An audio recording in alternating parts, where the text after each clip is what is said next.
Yeah, let's do that call. Let's do that call. And what I'm saying is, you got that chocolate ice cream, and it was bomb. Hey, Hey, what's going on, what's brother? up today? Say again. Hey, it's all good, man. I like uh, the topic, conversation, absolute topic that folks from our community need to be talking about. Absolutely. Well, let me go ahead and introduce you real quick, and I'm going to bring you in here so you can chime in. Ladies and gentlemen, this is my good friend. This is Ed, the leadership consultant.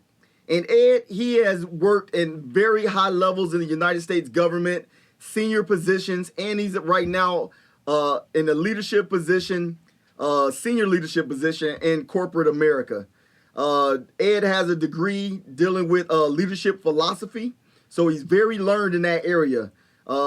He's dealt with structural organization, team building, training and development of many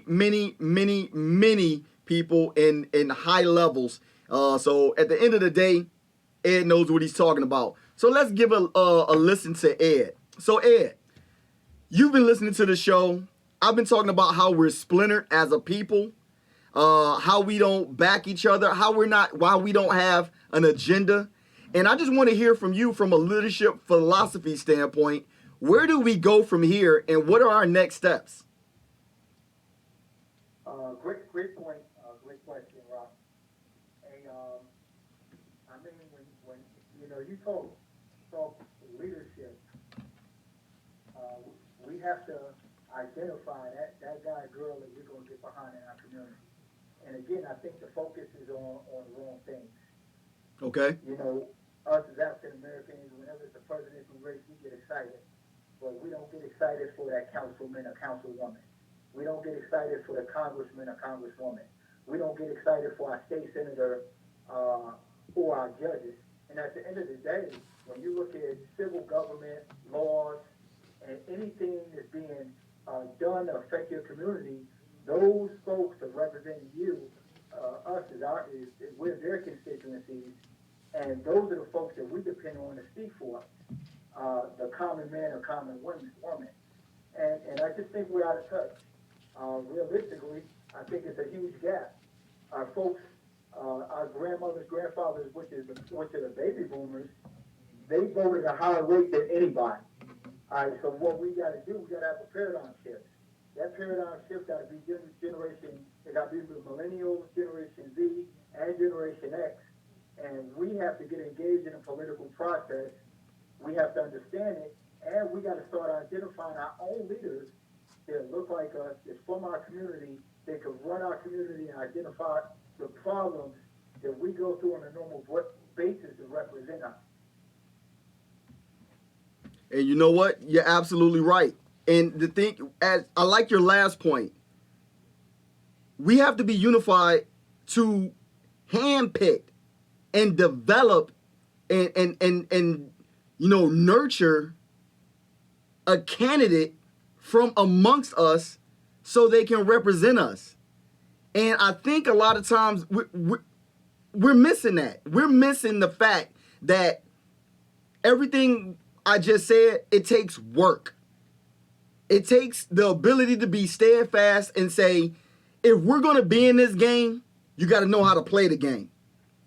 And playing the game is putting in work.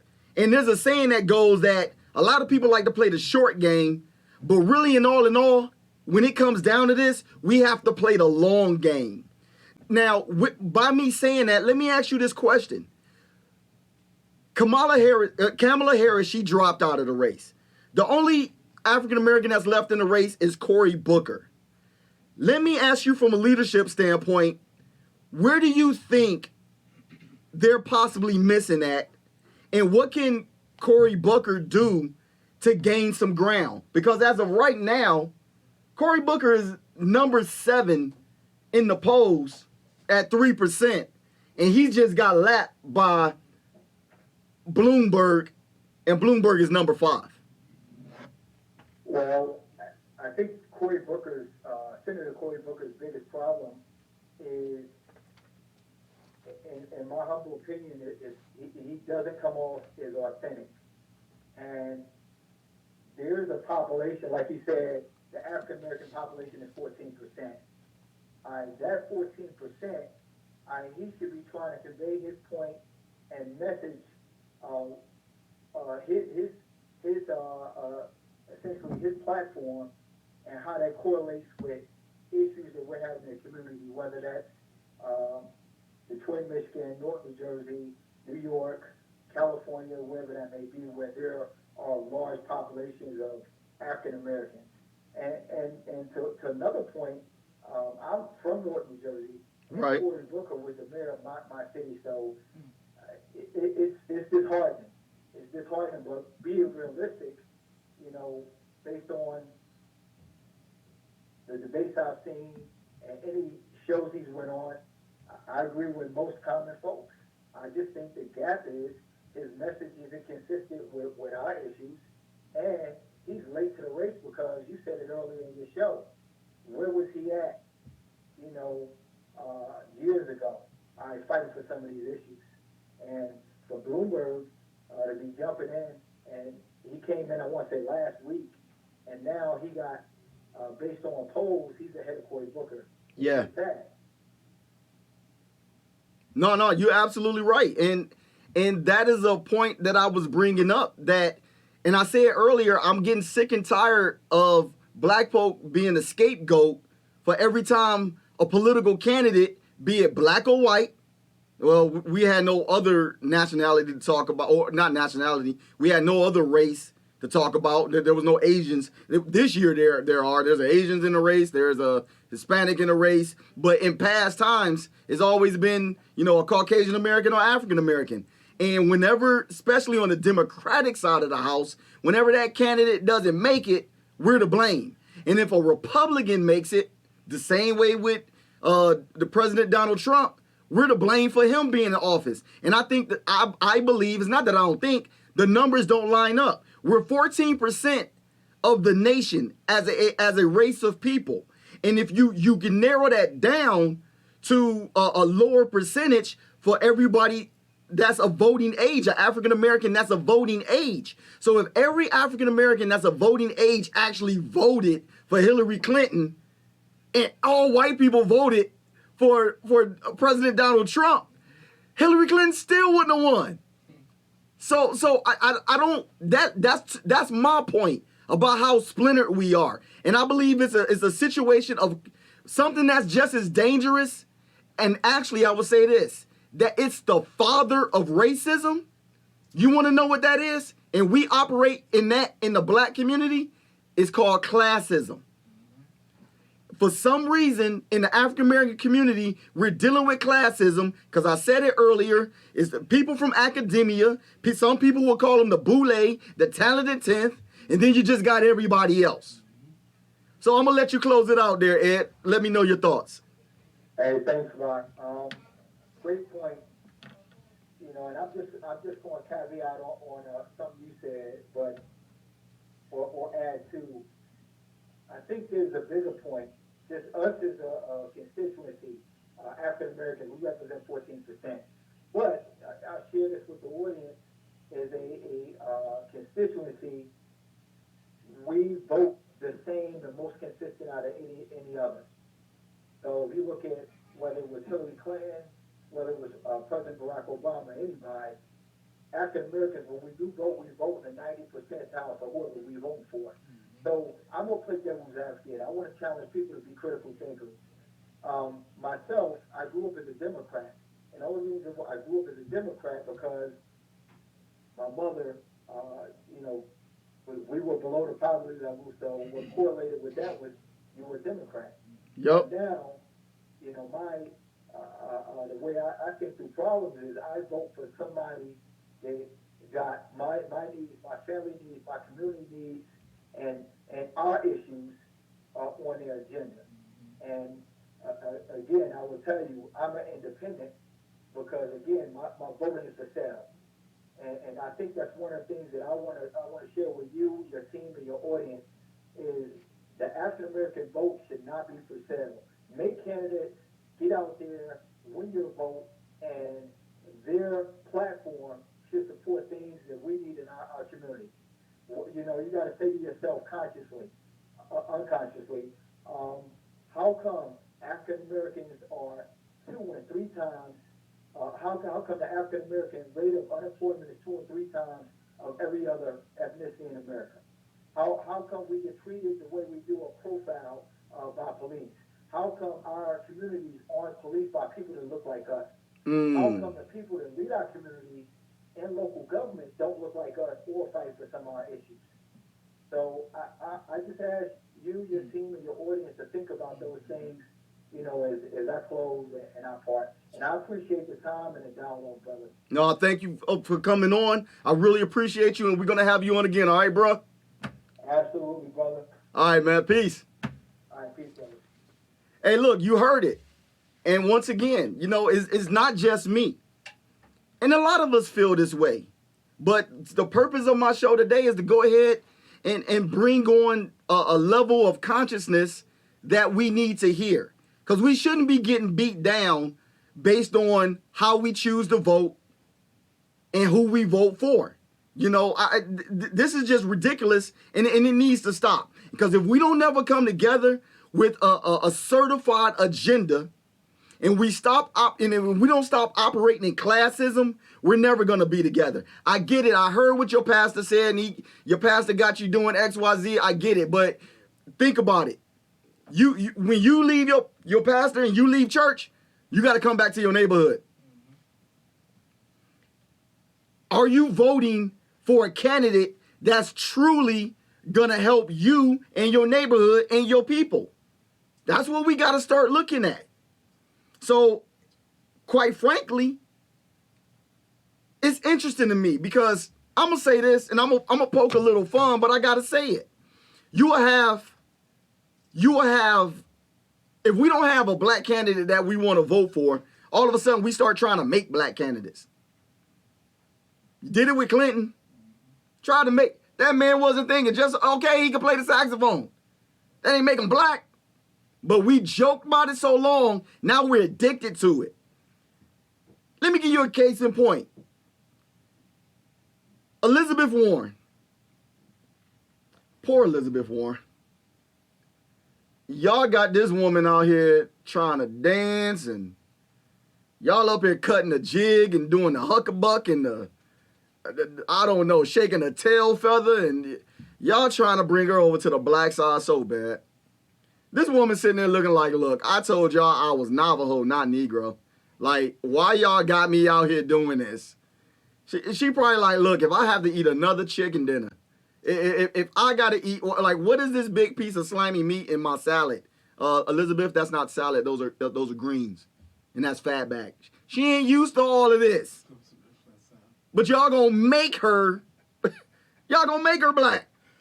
It's like, we gonna shake a tail feather, Elizabeth. The same thing that y'all did with Hillary. Go to YouTube. You see one of the political pundits, they're asking her, hey, you got some hot sauce in your bag? Come on, girl. Shake a tail feather. You know how to wobble? Like, what? That's what we do. Is she Navajo? I don't know. It just rhymed with Negro, so. But she told him she was a Native American or whatever. So, but she didn't come out, she ain't say she was black. Right. She said she was African. But we want to take her. Right. So all the powers to be that study political science, we want to grab a hold of a white candidate and make you black. We want to tell you our problems. They did that with John F. Kennedy too. Come on, man. They made him like he was like the black guy. Like Kennedy was the man. Well, see we want to be in love with an idea. Look, didn't we have 2 terms of that with Obama? Did I say that? Did I say that? Oh, it was a beautiful thing. It was. Look, black family. What did you get from it, though? People can't tell you. Oh, Michelle. What did you get from it? They love how they look. They love their dog. Their allergy dog or whatever. What do you call that? When a dog doesn't have hypoallergenic or whatever. They love the dog. It was nice to see a black family with a black wife and a black kids and a black dog. But what did you get from it? So we had 2 terms of that. The point is, if we don't come together and stop trying to make candidates who not black, black, like, because here's the deal. Here's the fact. Dr. Claude Anderson says this, one of his tenets to building a community is bringing up your own candidates and backing them financially. If we ain't talking about that, I don't know what we talking about. You can go to polls all day long, all you want to, stand in line, stand on your bunions and hurt and get agitated, and you can go late, go early, and you can put your sticker on your forehead that says, I voted, and walk around and look as crazy as you want to. If you did not financially back that candidate, you're walking away with nothing. Did I just hurt everybody's feelings? Like, did I just... I don't want to take that away from y'all, but I'm just letting y'all know. Y'all look weird with a sticker on your head.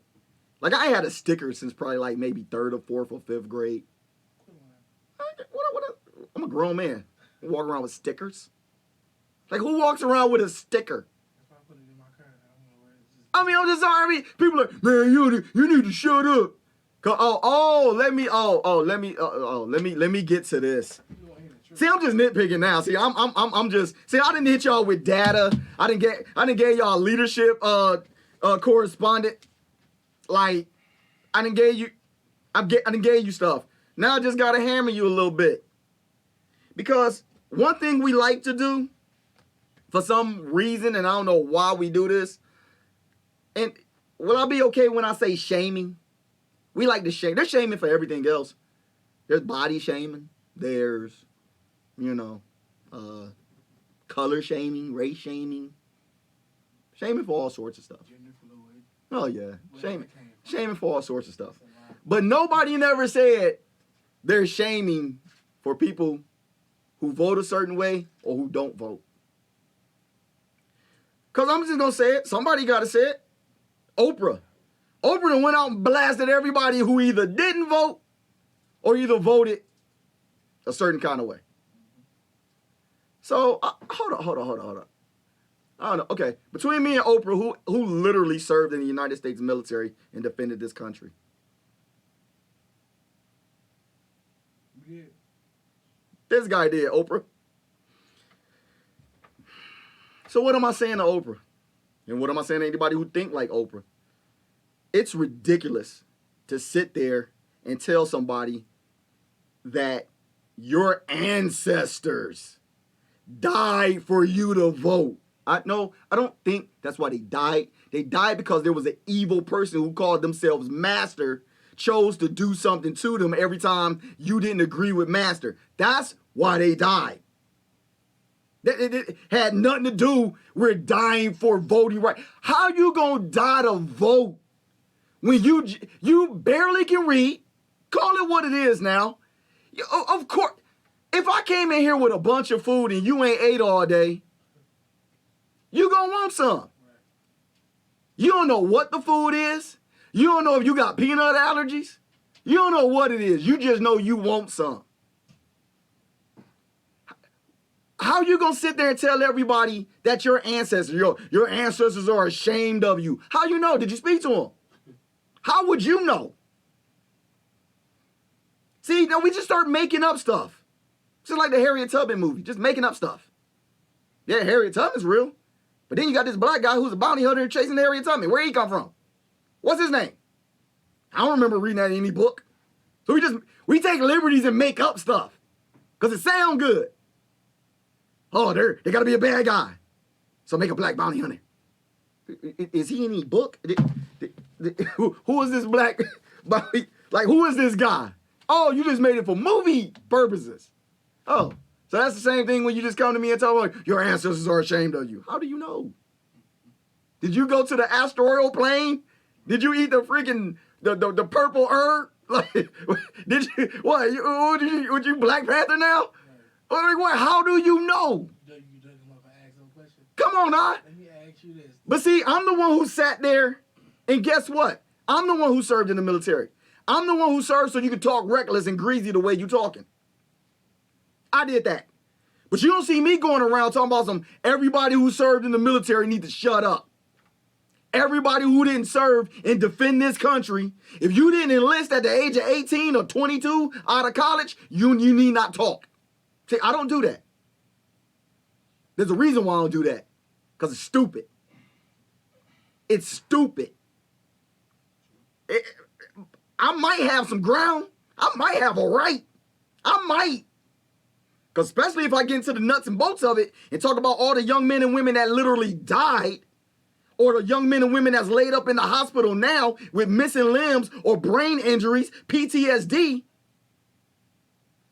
But you want to be reckless in your words and talk about, well, if you didn't, we fought for you to have the right to or not to vote. But then we just want to make up stuff. Well, Trump's in office because black folk didn't vote. We just making up stuff. We making up stuff.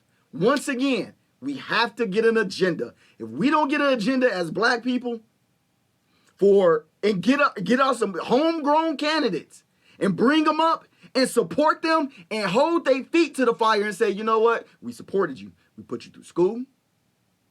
We took care of you and your family. You got the know-how, you got the gift, you got the knack, you got the charisma, you got the smarts, you got the whatever. And we putting you through. And we holding your feet to the fire. If we don't start doing that, I don't know what we doing. So quite frankly, I don't even know. There's certain people, I wouldn't even have conversations. Because if we ain't talking about that, what are we talking about? This is leading me up to the end of the hour. This was fun. I could have kept talking about this for a good minute. But what I want to talk about